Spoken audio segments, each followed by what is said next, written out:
Hi guys, back to my channel.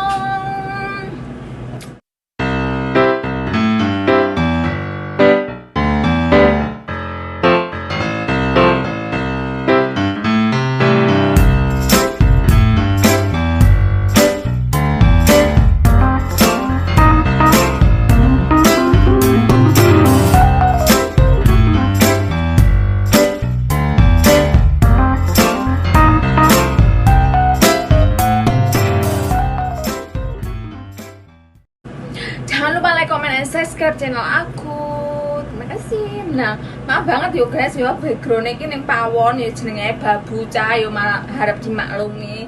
Lah umpama kerjaku ki pegawe ngono kuwi yo otomatis ora mungkin. Ora mungkin napane iki background ning pawon ya harap dimaklumi ya saja gitu. Soalnya emang backgroundnya seperti ini, harap dimaklumi ya. Nah guys, kali ini tuh aku banyak banget ya yang WhatsApp aku dan dia, Mbak gimana sih perjalanan hidup sampean kok sekarang itu sudah menjadi seperti ini, intinya kayak gitu ya. Intinya dari ibaratnya perubahan itu 0 sampai 80 derajat lah, intinya seperti itu. Banyak banget yang nyuruh aku untuk bercerita dari awal sampai akhir sampai detik ini gimana gitu ya. Nah kali ini aku akan menceritakan guys kisahku dan selama ini ujian-ujianku banyak banget. Orang mungkin cah jenenge wong ape sukses ki, orang mungkin moro-moro aku mak celing langsung sukses duwe apa-apa kabeh, gak mungkin ngono loh. Kabeh itu butuh proses, usaha, niat, berdoa, otomatis kan kayak gitu. Berdoa itu perlu kayak gitu loh guys. Yo ojo mek usaha tok tapi berdoane nggak tahu yo ora entuk ngono kuwi cah. Doane wong tuwekne kuwi sing penting. Wis ngono ae cah yo, pokoke tak critakne teko awal sampai akhir. Aku ki bener-bener wong nggak duwe cah yo. Aku terlahir dari orang yang bener-bener nggak punya dulu itu. Almarhum bapak saya itu bener-bener orang yang nggak punya kayak gitu. Ibuku juga orang nggak punya seperti itu. Intinya cukup buat makan kayak gitulah kehidupanku dulu. Alhamdulillah, tapi aku bersyukur banget sama kedua orang tua saya yang sudah mendidik aku hingga saat ini. Aku ngucapin terima kasih banyak buat ibu atau almarhum bapak saya yang sudah ada di surga, intinya kayak gitu. Aku berterima kasih banyak, tanpa beliau aku nggak akan jadi seperti ini guys, kayak gitu. Nah aku bersyukur banget dari kehidupanku yang dulu hingga sekarang itu perubahan udah 80% seperti itu. Intinya aku sangat bersyukur banget. Nah gini guys, aku tuh dulu bener-bener jangankan kok sepeda motor guys, jangankan sepeda motor kayak gitu loh, buat makan aja ibaratnya aku mau pingin makan yang agak enak dikit aja nggak bisa gitu loh, nggak mampu beli kayak gitu loh. Nah akhirnya aku dulu tuh ke Taiwan guys, aku kerja ke Taiwan 3 tahun aku di Taiwan itu, dan itu pun aku pulang nggak bawa apa-apa guys. Karena apa? Karena uang saya itu aku buat ngehidupin almarhum bapak saya. Bapak saya itu sakit-sakitan kayak gitu, berkali-kali masuk ke rumah sakit kayak gitu, 3 bulan sekali, bahkan waktu itu udah 22 kali guys. Akhirnya almarhum bapak saya meninggal seperti itu ya.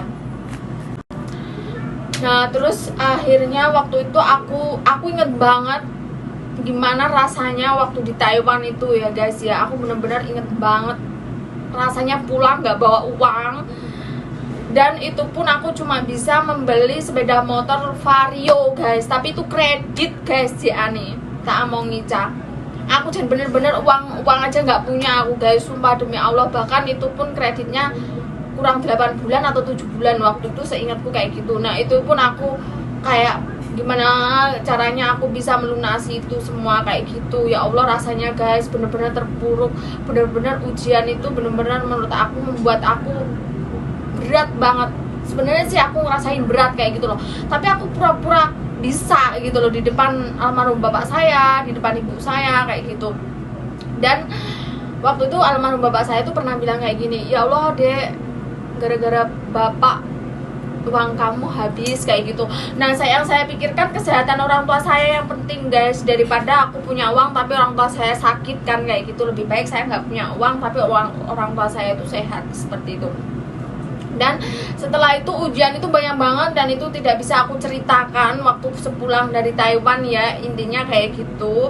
Itu ada sedikit aib kayak gitu, dan itu pun aku nggak bisa mempublikasikan kayak gitu ke kalian semua, dan itu aku skip kayak gitu. Nah akhirnya aku mencoba untuk ke awalnya mau balik ke Taiwan lagi aku waktu itu guys. Ternyata aku sampai waktu itu nggak punya uang, aku menjual gelangnya ibuku guys, utang aku guys. Terus mau aku buat ke Jakarta sama masku, ternyata agenku bilang kamu gak usah balik ke Taiwan, kamu mending pindah negara kayak gitu.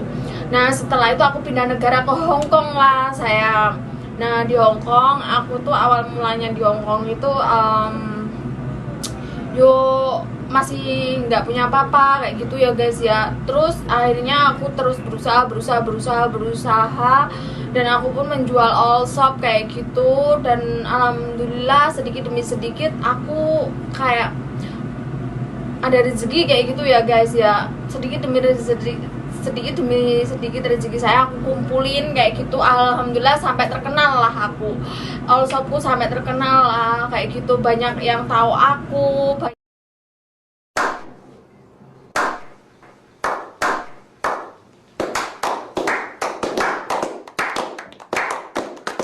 banyak yang tahu aku menjual ini itu seperti itu. Dan alhamdulillah Allah menitipkan rezeki ini buat saya kayak gitu. Aku sangat bersyukur banget bisa bahagiain orang tua saya, dan aku bersyukur banget bisa bahagiain orang-orang yang di sekitar saya seperti itu guys. Nah itu aku tahun 2017 awal mulanya aku selama di Hong Kong tuh nggak pernah beli apa-apa guys, nggak pernah ini itu, nggak pernah ya kayak gitu.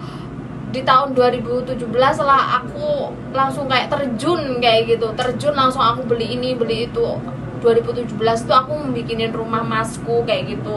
Aku juga sangat berterima kasih buat masku kayak gitu, karena tanpa masku mungkin aku nggak akan jadi seperti ini juga, karena apa, dia yang selalu membantu aku guys kayak gitu.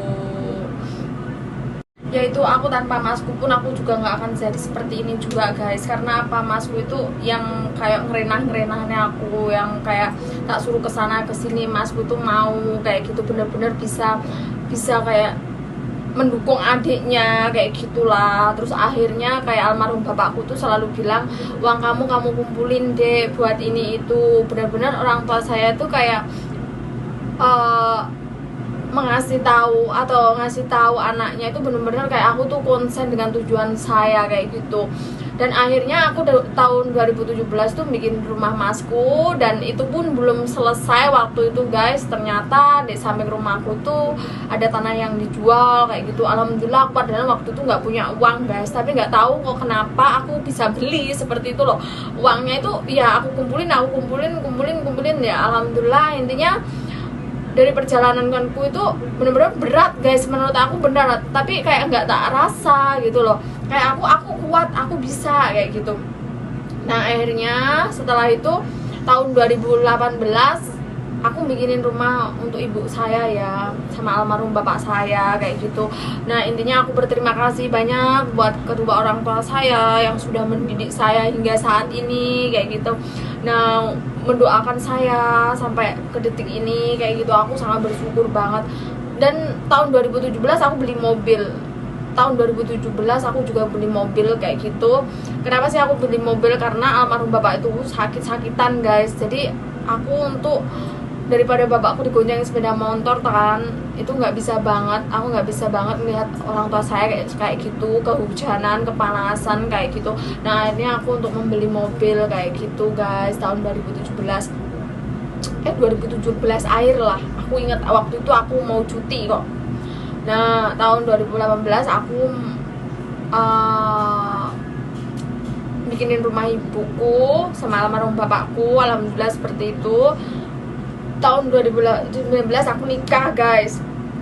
Nah setelah nikah itu aku pulang ke sini, nggak taunya almarhum bapakku tuh meninggal kayak gitu. Setelah pernikahan saya 2 minggu seperti itu, aku pulang lagi guys. Aku pulang bener-bener ujian yang bener-bener berat itu menurut saya waktu aku di Taiwan sama tahun 2019 sama tahun 2020, yang bener-bener membuat aku down yang bener-bener membuat aku kayak ya Allah, ini bener-bener ujian banget kayak gitu loh. Inilah yang dinamain ujian itu seperti ini kayak gitu kan.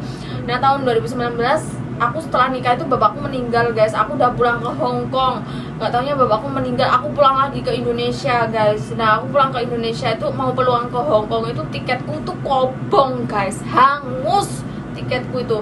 Masa seharusnya aku terbang jam 2 malam, aku kirain penerbangan jam 2 siang guys kayak gitu. Ya Allah Gusti, ujianku banyak banget. Waktu itu aku nggak punya uang guys, nggak punya uang sama sekali. ATM ketinggalan di Hong Kong waktu itu, dan itu pun aku nggak megang uang sama sekali guys. Dan akhirnya aku telepon ibuku, aku minta ibuku untuk menjual kalung guys, menjual kalungnya ibuku kayak gitu buat beli tiketku ke Hong Kong guys. Terus akhirnya aku beli tiket secara langsung. Waktu itu aku ingat banget bulan 12, itu pun tiket itu mahal banget karena Merry Christmas ya. Setelah itu aku pulang ke Hong Kong lah. Aku kan pindah majikan ya guys ya. Ini majikan yang baru kayak gitu. Nggak taunya guys, aku kerja 1 bulan itu mau